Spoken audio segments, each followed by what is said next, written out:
და ასეთი ტიპის გაერთიანება უბიძგებს თუ არა სხვასაც ან ამ ჯგუფთან დაბლოკდეს ან სხვა ტიპის გაერთიანება შექმნას ამ თემაზე ჩვენ ვისაუბრებთ თავისუფალი საქართველოს თავმჯდომარესთან კახა კუკავასთან და დემოკრატიული მოძრაობის პოლიტსაბჭოს წევრთან გიორგი ახვლედიანთან და გიორგისთან საუბრით ვიწყებთ. გიორგი, თქვენ მიესალმებით თუ არა პოლიტიკურ არენაზე, ასე ვთქვათ, ესეთი ორსუბიექტიანი ერთობის გამოჩენას, როგორც არის დღეს თავისუფალი დემოკრატებისა და რესპუბლიკელების გაერთიანება? გამარჯობა დიანა, მივესალმები მაყურებელს. Რა თქმა უნდა, ხა ყველა პოლიტიკური ძალის გადასაწყვეტია, როგორ პარტნიორს აირჩევს, რა მიმართულებით გადადგამს ნაბიჯს. არაფერი გასაკვირი ამ ერთობის კონტექსტიდან არ ყოფილა, რადგან საუბარი არის ორ სუპერ ლიბერალურ პოლიტიკურ ძალაზე, რომელიც აახლოებს თავის ხედვებს. შეიძლება ითქვას, რომ საპარლამენტო არჩევნების შემდეგ ორ დანგრეულ პარტიაზეა საუბარი, რომელიც ძალიან დიდმა ნაწილმა მათი ლიდერებისამ დატოვა და ახლა ეს ორი დანგრეული პარტიის ადგილას ერთი პოლიტიკური ძალის ჩამოყალიბების გარკვეული მცდელობა იქნება. დანგრეულს როცა ამბობთ, რამეს აკნინებთ თუ თქვენ უბრალოდ რეალობას ასახავთ? არა, არავითარ დაკნინებაზე არ არის საუბარი, საუბარია იმ პროცესებზე, რომელიც განხორციელდა ამ ორივე პარტიაში, რომელიც ლიდერების, შეიძლება ითქვას, რომ აბსოლუტურმა უმრავლესობამ დატოვა, ხო? და ძალიან მძიმე შედეგები დასრულდა კონკრეტულად ამ ორი პოლიტიკური პარტიისათვის საპარლამენტო არჩევნები. არა მხოლოდ მათთვის, მაგრამ ისინი განსაკუთრებულად დაზარალდნენ, მოდით ასე ვთქვათ, არჩევნების შემდეგ, იმის გამო, რომ ეს ორი პარტია პრაქტიკულად განახევრდა თუ არ გამეოთხედდა მაინც. ყოველ შემთხვევაში ხა მათი გაერთიანება ეს არის ორი განახევრებულის ნიადაგზე ერთი შექმნის მცდელობა. თუმცა მე არ გამოვრიცხავ, რომ ეს არ იყოს საბოლოო, ასე ვთქვათ, კონფიგურაცია. და ეს ყველაფერი შეიძლება გაგრძელდეს სხვა ასევე ლიბერალური, სუპერლიბერალური, ლიბერტალიანული, შეიძლება ასე ითქვას, იდეოლოგიის მქონე პოლიტიკური ძალების მიმართულებით ანუ თქვენ ესთვის ეს გაერთიანება არის წმინდა იდეოლოგიური გაერთიანება. ეს და მე თუ მკითხავთ, ჩვენს ქვეყანაში ლიბერალური მიმართულების პოლიტიკური თემების გაძლიერება ისედაც ძალიან სერიოზული საფრთხის მატარებელია და ჩვენს ქვეყანას ეს ნამდვილად არ სჭირდება. ესაც სუფთა იდეოლოგიური კონტექსტითაც შეეხება. იმიტომ რომ ჩვენს ქვეყანას დღეს რეალურად ჭირდება ეროვნული ფასეულობების მიმართ ძალიან კონკრეტული ქმედებების გადადგმა, ნაბიჯების გადადგმა, კონსერვატიული იდეოლოგიის მიმართულებით ძალიან კონკრეტული ქმედებების განხორციელება და ძალიან ბევრი საკითხი სწორედ ამ მიმართულებით დარეგულირება. აი დღეს იმდენი ბრძოლა იყო და ომი მოსწავლე ახალგაზრდობის სასახლეში, თუნდაც იმასთან დაკავშირებით უცხო ქვეყნის მოქალაქეებზე უნდა გაიყიდოს თუ არა მიწები. აი ძალიან სერიოზული პრობლემაა, როდესაც 99% ქვეყნისა თulis რომ ამას უნდა მიუდგეთ ძალიან კონკრეტული ტრადიციული კონსერვატიული იდეოლოგიის კონტექსტში და უნდა ჩავწეროთ კონსტიტუციაში რომ არავითარი მიწა არ უნდა გაიყიდოს, მაგრამ ლიბერალური ძალები გვიმტკიცებენ რომ ის უნდა გაიყიდოს და არაფერი პრობლემა არ არის თუ მუდმივ მფლობელობაში უცხო ქვეყნის მოქალაქეები ჩაიგდებიან. ანუ თქვენ ფიქრობთ რომ წინასაარჩევნოდ კარგი იქნება თუ ლიბერალები და კონსერვატორები ასე დაჯგუფდებიან? აი მართველი პარტია, ნაციონალური მოძრაობა თქვენთვის როგორი პარტია ამ ხრივ? იმიტომ რომ იქ რაღაც ცენტრისტები არიან და ლიბერალებიც არიან წიაღში და კონსერვატორები. მართლმა პარტიამ როგორც დაიწყო სრული ეკლექტურობით 2012 წელს, ისეთივე ეკლექტურობით აგრძელებს ოღონდ უკვე თავის წიაღში. ეკლექტური იყო სრულიად ის ბლოკი, რომელიც 2012-ში მოვიდა ხელისუფლებაში. იქ გასამართლებელი საბუთი რა თქმა უნდა იყო ის, რომ იყო კოალიცია ყოფილი ხელისუფლების დასამარცხებლად, მაგრამ ის რომ ასეთმა ეკლექტურმა და ერთი ალთას მეორე ბალთას იდეოლოგიის მქონე პოლიტიკურმა ძალებმა პრაქტიკულად ერთ ადგილას წკეპნეს 4 წელიწადი ქვეყნის განვითარების პროცესი, ეს ყველამ დავინახეთ.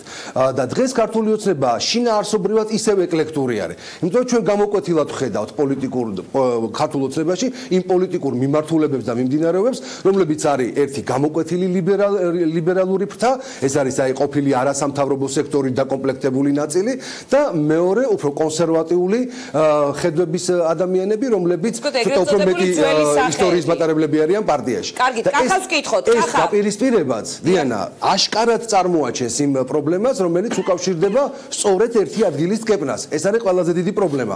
ამიტომაც ხელისუფლების ხელისუფლება ერთად გეწევს ამის გამო იდეოლოგიური მრავალფეროვნების გამო კარგი არის ის, როდესაც ხდება ამ შემთხვევაში ჩამოყალიბება გარკვეულწილად იდეოლოგიური ერთობებისა, მაგრამ აქ რა აზრისაა ის დღესშექმნილ გაერთიანებას. ეს თემა აუცილებლად უნდა შევეხოთ. ძალიან საინტერესო არის, ძალიან დიდი პრობლემა არის ზოგადად ბლოკების ჩამოყალიბება დღეს. ხელისუფლება კონსტიტუციაში აუქმებს ბლოკებს და გვეუბნება რომ ბლოკს ვეღარ ჩამოვაყალიბებთ, მაგრამ ეს ეხება 50-ე მუხლს და ეხება საპარლამენტო არჩევნებს. მილიონჯერ ვკითხე პირადად მე ხელისუფლების წარმომადგენლებს სხვადასხვა შეხვედრაზე პარლამენტში თუ პარლამენტს გარეთ, რომ რას აპირებთ ადგილობრივი თვითმმართველობის არჩევნებში ტოვებთ ბლოკის შექმნის საშუალებას თუ ამ პრინციპს აქაც გაავრცელებთ. პასუხი არა აქვს. ამიტომაც მე არც იმას გამოვრიცხავ, რომ დღეს ქართულმა ოცნებამ მიიღოს საარჩევნო კოდექსში ცვლილებები ადგილობრივ არჩევნებიდანაც ამოიღოს ბლოკის შექმნის საშუალება. მაშინ უნდა დაიშალოს ეს ბლოკი. და მაშინ ან დაიშლება ეს ბლოკი და ან ეს ორი პარტია ერთ პარტიად გაერთიანდება. ეს ერთადერთი შანსი იქნება. კახა თქვენ როგორ გიორგი კითხავთ აუცილებლად რას აპირებს თქვენი პოლიტიკური ძალა ადგილობრივი არჩევნებისთვის. კახას მინდა ვკითხო ასეთი ტიპის გაერთიანებები აძლიერებს არასაპარლამენტო ოპოზიციურ ფლანგს თუ აი როგორ უყუთო არაფერსაც დიდად არ ცვლის. დიდი მადლობა დიანა. პირველ რიგში მინდა ვთქვა, რომ გაერთიანება არის სწორი, როდესაც ქვეყანაში არის ავტორიტარული ოლიგარქიული რეჟიმი, რომელიც გვებრძვის 8 მილიარდით, 8 ტელევიზიით და თავიანთი შინაგან საქმეთა სამინისტროით და უშიშროების სამსახურებით. ოღონდ მე ვისურვებდი, რომ გაერთიანება 8 ტელევიზია რომელია, კახა? 8 მილიარდის არა აქვს კომპანია იმედი, საზოგადოებრივი არხის პირველი არხი ეხა მეორე არხიც ხელში ჩაიგდეს და გააუქმეს იქ. მე მიყევით GDS-ი, მაესტრო და ასე შემდეგ. Forbes-ის ბოლო სიაში ლამის განახევრებულია ეს 8 მილიარდი, ამიტომ თლად 8 მილიარდიც არა. ვუმატირებთ ეხა ჩვენი კაჯაია ბულავას საწოდაობით რაც შეეხება ყოფა დიანა მაინც მილიონს რომ ერთი თეთრი მოაკლდეს მილიონი აღარ არის და რამდენიმე მილიარდი ცვლით რეალობას მაინც ორჯერ მეტი გამოდის დიანა საქართველოს ბიუჯეტზე ასე რომ კარგია რომ პრობლემების ხასიათზე ხართ მაგრამ სამწუხაროდ ეს 8 მილიარდი რომელიც შეიძლება და ყოფილიყო ამ ქვეყნის აყვავების საფუძველი გახდა ამ ქვეყნის უბედურება და ეს 8 მილიარდი ძირითადად ხმარდება ამ ქვეყანაში პოლიტიკოსების ჟურნალისტების სასულიერო პირობების და თვითონ ხალხის დაამორჩილებლების მოგთამვას და არა იმას რომ ამ ქვეყანაში ან წარმოება გაიხსნას ან რაიმე რეალურად ქვეყნის წინსვლის გაკეთებას. კარგი, ასეთი ტიპის გაერთიანებები ასეთ ძლიერ ოპონენტთან, ძლიერ სახელისუფლო გუნდთან, რომელსაც ასეთი ფინანსური სიძლიერის მქონე პერსონა უმაგრებს ზურგს, რამდენად ეფექტური იქნება? გაერთიანება უნდა მოხდეს დიანა არა ყოფილ კოცებსა და ყოფილ ნაცებს შორის, არამედ გაერთიანება უნდა მოხდეს არასაპარლამენტო პარტიებს შორის. მე ვისურვებდი პირდაპირ ჩამოთვლი, რომ თავისუფალი საქართველო, დემოკრატიული მოძრაობა, ლეიბორისტული პარტია, პატრიოტთა ალიანსი, შეიძლება კიდე რამოდენიმე პოლიტიკური ძალა, ეს პარტიები, რომლებიც არ არიან, ასე ვთქვათ, პირდაპირ ამ ხელისუფლების წიაღიდან და არ აკისრებათ პასუხისმგებლობა არც იმ 9 წელზე და არ მით შემდგომ 5 წელიწადზე, ამ ძალებმა უნდა მოახერხოთ გაერთიანება, თორე ეხა ივანიშვილი იმას, უსუფაშვილს იმასთან დააჯგუფებს ეროვნულ ფორუმთან თუ რესპუბლიკელებს, ბოკერიას მიუერთებს, ეს არაფერს არ ცდილობს. ახლა ყოფილი კოცები და ყოფილი ნაცები რომ ახსენე, ვინი გულისხმე დავაზუსტებ, იმიტომ რომ არ ვიცოდი ასე კრიტიკულად თუ უყურებდი იმ ჯგუფს, რომელიც კრიტიკულად რა შეშია, ფაქტებს აღნიშნავ. კარგით, ვინ არიან ყოფილი კოცები და ყოფილი ნაცები? ნაციონალურ მოძრაობას გამოიყო ევროპული საქართველო, გირჩი და ახალი საქართველო, ქართულ ოცნებას გამოიყო რესპუბლიკური პარტია, თავისუფალი დემოკრატები და უსუფაშვილი. რა შეშია არის კრიტიკულად, ეს არის ფაქტი და მე ძალიან მაინტერესებს, აი რა უნდა აკრიტიკონ და რა უნდა შესთავაზო ქართულ ხალხს, როდესაც მათ ეკისრება დიდწილად 80% პასუხისმგებლობა იმაზე, რაც ქვეყანაში ხდება. როგორ 2012 წელს მათი მონაწილეობა იმ კოალიციაში თქვენს მიერ ნეგატიურად არის შეფასებული? 2014 წელს, 2015 წელს 2012 წლის 1 ოქტომბერი გასაგებია ეხლა რომ სააკაშვილი გადასაგდები იყო და გადავაგდეთ კიდევაც, მაგრამ 2013-ში, 14-ში და 15-ში მე ხა ხომ მახსოვს, მე როცა მივდიოდი პარლამენტზე, მე და გიორგი ერთად ვიყავით სხვა შორის ერთ-ერთ საკომიტეტო მოსმენაზე და როცა ვითხოვდით იმას, რა ქვია, საარჩევნო კოდექსიდან მაჟორიტარული სისტემის ამოღებას. ჩვენი მთავარი ოპონენტი იქ კოცების გვერდზე არ იყო ხმალაძე, არ იყო უსუფაშვილი?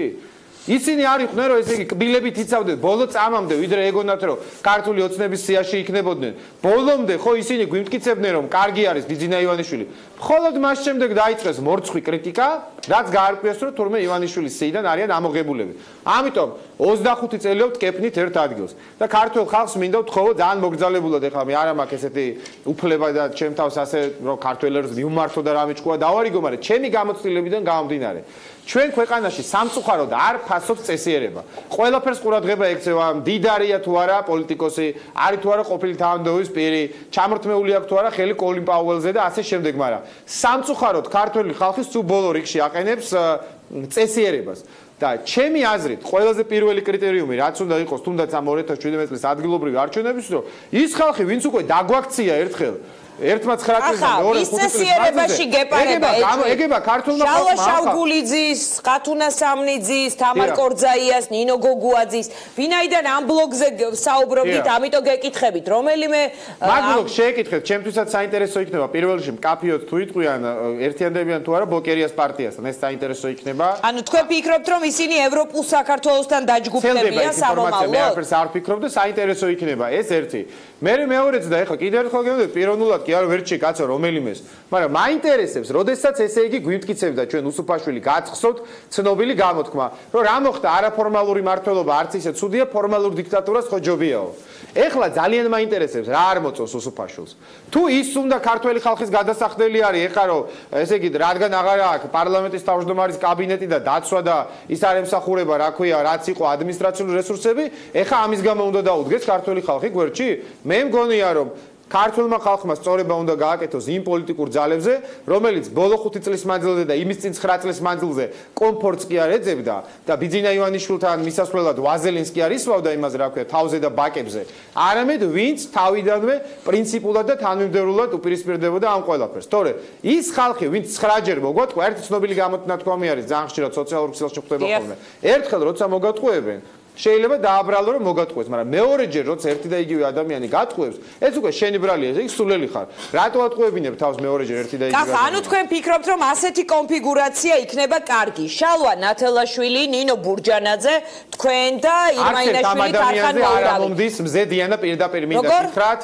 არც ერთ ამ ადამიანზე, ვინც მე ჩამოთვალე და თქვენ გაიმეორეთ, მზე არ ამომდის და ბევრ მათგანთან ასევე ყოფილა ოპოზიციაში. მე ამოვდივარ სახელმწიფო ინტერესიდან. მოცემულობა ასეთი ნეტა საშუალება იყოს, რომ საქართველოში იმას შექმნას ბლოკი ელია ჭავჭავაძე, მაკაკი წერეთელმა, ზუიად გამსახურდიამ და მერაბ კოსტავამ, მაგრამ ეხა რაც ყავს, ესა ყავს. ამიტომ თუ გვინდა ამოცანა, რომ ამ ქვეყანაში ავტორიტარული ოლიგარქიული რეჟიმი, სამარცხვინო 21 საუკუნის ფეოდალიზმი, როცა ერთი ადამიანის სასახლის დავნიდან იმართება ქვეყანა, ამას ვერ დაუპირისპირდება, ვერ ბლოკერიას პარტია. ამას ვერც ნაციონალები დაუპირისპირდებიან, ვერც ის რაღაცა ნეოლიბერალური გაერთიანება. ამას რეალურად შეიძლება დაუპირისპირდეს ის ძალა, რაც მე გითხარით. გასაგებია, კახა, აი ფეოდალურ მართლობაზე როცა საუბრობ და არაფორმალურ მართლობაზე. ეს ასეთი, ესე ვთქვათ, დადასტურებული შესამჩნევი ცალსახა უკვე შევთანხმდით, რომ ასეთი არის. დიანა, ეხლა შენი ეთერი ამაზე მოვახმაროთ, ესე იგი რომ მოვახმაროთ, ხო, ანუ ეს არის თუ არა საქართველოში არაფორმალური მართლობა. ერთი ადამიანი მაინც არის ამ ქვეყანაში, ვინ დავარწმუნო რომ საქართველოში არაფორმალური მართლობა. ერთი ადამიანი მანახეთ, ვისაც ეს არ ჯერა და ვინც ეს არ იცის ზუსტად და კი ბატონო, ეხლა თვალებში ნაცარი ან ჩვენ რატო შევიყაროთ, ყველამ ძალიან კარგად იცის. არ შეიყაროთ, გეკითხებით, ანუ სრულიად ესე ვთქვათ, სალსახა და ღია და შეთანხმებული ვართ ამ თემაზე. ბოლო ჭანჭიკამდე ქვეყანას მართავს ბიძინა ივანიშვილი, თავისი ინსტრუმენტები აქვს, ძალოვან სტრუქტურებს განაგებს გომელაური, უშიშროების სამსახური, სასამართლოს უფროსად დანიშნული ყავს მურუსიძე, პროკურატურაში ყავს ფარცხალაძე კურატორად, ყველა დანარჩენი თანამდებობის პირი ამ ქვეყანაში, პრემიერ-მინისტრიც, პარლამენტის თავმჯდომარეც, რომელიც აორთქლდა საერთოდ კონსტიტუციური განხილვების დროს და ასე შემდეგ, არიან ნომინალური ბუტაფორიები. და აქვს დაახლოებით ის დატვირთვა, რაც ესე იგი ქონდა მაგალითად შევარდნაძის დროს სახელმწიფო მინისტრს. ეს არის ბუტაფორიები სამწუხაროდ საქართველოში, ამას უნდა შევხედოთ თვალებში, რომ ჩამოყალიბდა ეს ოლიგარქიული სისტემა, როდესაც ადამიანი ამბობს არც ერთი თანამდებობის პირს დღეს არ აღიქვამთ თვითმყოფად პერსონად ლიდერად ვერც ერთ კონსტიტუციის განხილვა იყო დავაბრალებთ მაგას კონსტიტუციის საჯარო განხილვა მიმდინარეობს პრემიერ-მინისტრის აზრით პრემიერი არ გამოუთქვამს. პრემიერ-მინისტრს ბოლო 6 თვეა კონსტიტუციის გახილვა მიდის და აზრი არ გამოუთქვამს. არ უკითხავთ როგორც ჩანს მის არ უკითხავთ. პრემიერი მყავს რომელიც ამბობს და პოლიტიკაში არ ერევა. უკასავით აიღეს საერთოდ ამ საჭადრაკო და. კარგით, გიორგის მინდა ვკითხო, გიორგი, თქვენ როგორ აღიქვამთ ასეთი კონფიგურაციის შესაძლებლობას? შალვა ნათელაშვილი, ნინო ბურჯანაძე, ირმა ინაშვილი, კახა კუკავა ესეთი 4 ხეულის კონტურები გამოკვეთა კახა კუკავამ წერა. ერთმნიშვნელოვნად შემიძლია გითხრათ, რომ იმ არსებულ რეალობასთან დაპირისპირება, იმ რეალობასთან ჭიდილი, რომელიც დღეს არის შექმნილი ქვეყანაში, პრაქტიკულად ერთპარტიული სისტემა, რომელიც მიდის ავტორიტარული რეჟიმისკენ ძალიან დიდი ნაბიჯებით და ამის მაგალითი არის ის საკონსტიტუციო ცვლილებები, რომელსაც თავიდან ბოლომდე საკუთარ თავზე ირგებს ქართული ოცნება. ამ საკონსტიტუციო ცვლილებების შემდეგ პრაქტიკულად იქნება გაფორმებული აი ამ ერთი პოლიტიკური პარტიის მუდმივად ხელისუფლებაში ყოფნა კონსტიტუციით და ერთადერთი შანსი რაც დაგვრჩება ქართველ ერს არსებული სიტუაციის შეცვლის ბოლოს თუ მოგფეს და ოდესმე ხო ქართველ ერს ამ 1 მილიარდელის ყურება დაჭირდება ყველა ვარიანტში რევოლუციური გზით სიარული და რომ ეს არ მოხდეს და ისევ იმ უღმართ გზაზე არ წავიდეთ ისევ მესამე წრეზე არ წავიდეთ რევოლუციური განვითარების სხვა ალტერნატივა რო აღარ დაგვრჩება მანამდე ერთადერთი რეალური საშუალება მე ვფიქრობ არის ძალების კონსოლიდაცია სწორედ იმ პოლიტიკურ პარტიებს შორის რომელთაც აქვთ რეალურად საერთო იდეოლოგიური ხედვა რომლებიც უყურებენ ძალიან კონკრეტულად კონსერვატიული ტრადიციული იდეოლოგიურ ჭრილში უყურებენ ქვეყნის განვითარების პრობლემების და საკითხების მოწესრიგების თემებს. უყურებენ როგორ უნდა მოხდეს კონსტიტუციური ცვლილებები, როგორი საარჩევნო სისტემა უნდა დამკვიდრდეს, როგორ უნდა აუკრძალოთ კონსტიტუციით მიწის გაყიდვა უცხო ქვეყნის მოქალაქეებზე, როგორ დავიცვათ ჩვენი ეროვნული ინტერესები. კახან რა პოლიტიკური ძალებით ჩამოთვალა, ძირითადად კი ყველაზე ძლიერი პოლიტიკური ძალები, რომლებიც დღეს არასაპარლამენტო ოპოზიციურ ფლანგზე არიან, ესენი არიან სწორედ. მე ნამდვილად მივესალმები ამ კონსულტაციებს და მივესალმები ამ თემაზე ძალიან სერიოზულ საუბრებს. უბრალოდ ჩვენ გვინდოდა რომ ლეიბორისტებიც ყოფილიყვნენ ამ გადაცემაში ვერ მოხერხდა ეს საინტერესო იქნება ისინი სულ წინააღმდეგნი არიან ვინმესთან წყვილში ან მინდა რომ ეხა ან კახას ნათქვამი ან ჩემი ნათქვამი საზოგადოებამ აღიქვას როგორც უკვე რაღაცა შემდგარი ფაქტი ან რაღაცა გადაწყვეტილება მიღებული უკვე თემა რომ აი ეს უკვე რაღაცა რეალობაა და ასე თქვა ვაჟღერებ არა ეს ყველაფერი არავითარი მოლაპარაკებები და არავითარი ამ შემთხვევაში აი მე კონსულტაციები ჯერ არ მიმდინარეობს თუმცა არ გამოვრიცხავ და ნამდვილად განწყობილი ვარ იმისათვის რომ რეალურად ასეთი მოლაპარაკებები წარიმართოს თუმცა ეს ყველაფერი მაინც დამოკიდებულია პოლიტიკურ პროცესზე პოლიტიკური შეთანხმების შესაძლებლობებზე რაც არც თუ ისე იოლი თემა არის ყველას კარგად გვესმის ამიტომ ჩვენ ვაცხადებთ იმას რომ არსებულ რეჟიმთან დაპირისპირებისათვის ძლიერი პოლიტიკური გაერთიანება არის საჭირო მაგრამ რაიმეს ასე თქვა წინასწარ გაჟღერებას და როგორც შემდგარი ფაქტის დემონსტრირებას ნამდვილად არ ვარ რაც შეეხება კიდევ ერთხელ ძალიან მნიშვნელოვანია მთელი საარჩევნო მთელი პოლიტიკური სპექტრი აგერ 4 თვე დარჩა ადგილობრივ არჩევნებამდე ხო პრაქტიკულად ვერ ვემზადებით რეალურად ძირეულად საარჩევნო კამპანიისათვის და მარტივი მიზეზია ორი უმნიშვნელოვანესი საკითხი არ ვიცით როგორ იქნება ადგილობრივ არჩევნებზე ეს არის რამდენი მერის და გამგებლის კანდიდატურა უნდა მოვიძიოთ ხო არ შეიძლება მოვიძიოთ ადამიანები და მე უთხრათ უკაცრავად უი შეცვალეს და აღარ იქნება მხოლოდ ერთი ყოლიაო ხო და უკაცრავად თქვენ იქ აღარ იქნებით სხვა იქნება იქო ხო არ შეიძლება ასეთი ურთიერთობა და მეორე აქვს თუ არა პოლიტიკურ პარტიებს უფლება და საშუალება კანონით ჩამოყალიბონ პოლიტიკური ბლოკები წინასაარჩევნოდ ხელისუფლება ყველაფერს აკეთებს რომ არ ჩამოყალიბოს პოზიცია და არ გააგებინოს არავის რეალურად რას აპირებს. ენას არ ყოფს რომ წავიკითხოთ. წარმოიდგინეთ, ამას აკეთებს შეგნებულად, იმისაც რომ ბოლომდე მიყვანოს პოლიტიკურ სპექტრს ამი ალბათ 2 თვით ადრე გვეტყვიან რომ იცით რა აი ეხლა შევიტანთ. გასაგებია, სულ მომისმენია სხვათა შორის პრეტენზიები გარედან განსაკუთრებით რომ თამაშის წესები ადრე უნდა იცოდნენ პოლიტიკურ მოთამაშეებს. დიდი მადლობა. დიანა 2012 წელი რაც დასრულდა იმ შედეგით რაც დასრულდა. მეორე დღიდან მოყოლებული მე კახას და უამრავი სხვა პოლიტიკური პარტიის ლიდერი ვიძახით იმას რომ სასწრაფოდ ეხლავე შევიმუშაოთ საარჩევნო სისტემა ადგილობრივი თვითმმართველობის მიმართულებით საპარლამენტო მიმართულებით საპრეზიდენტო არ შევცვალოთ საკითხები ერთი თვით ადრე მაგრამ გასაგებია დიდი მადლობა გიორგის კახა თქვენ დაიწყებთ თუ არა ასეთი ტიპის კონსულტაციების რაღაც ინიცირებას რომელზეც თქვენ ეს კონფიგურაცია თქვენგან წამოვიდეთ ვიქრათ რომ ჩვენ გვაქვს გამოცდილება ავტორიტარულ რეჟიმების წინააღმდეგ ბრძოლისა, როგორც საქართველოში, ისე სხვა ავტორიტარულ ქვეყნებშიც ესე ხდება. ჩვენ პირდაპირ უნდა წავიდეთ იმ გზით, რა გზითაც 1990 წელს დავიწყო ზვიად გამსახურდია, როცა კომუნისტური რეჟიმი როგორ დამარცხდა. შეიქმნა რგვალი მაგი და ამ პრინციპით, რომ ყველას კომუნისტების გარდა მან შესთავაზა გაერთიანება. რგვალი მაგი და ეს ტერმინი საიდან მოვიდა?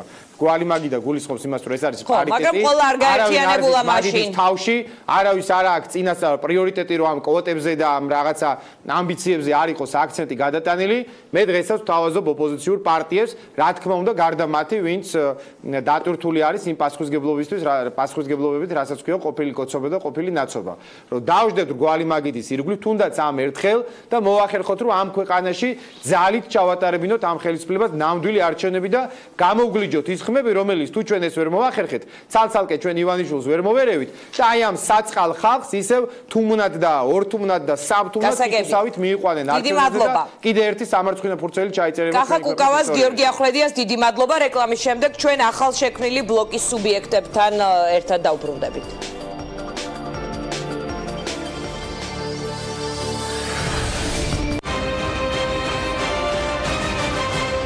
ჩემი შვილები რომ მიყურებდნენ, ალბათ სოდვით არ შეჭამდნენ ჩემს გაჭირვებ ნაშრომს. თუ ამას შევნა გვია, რამდენი ტკივილი, რამდენი და მცირება და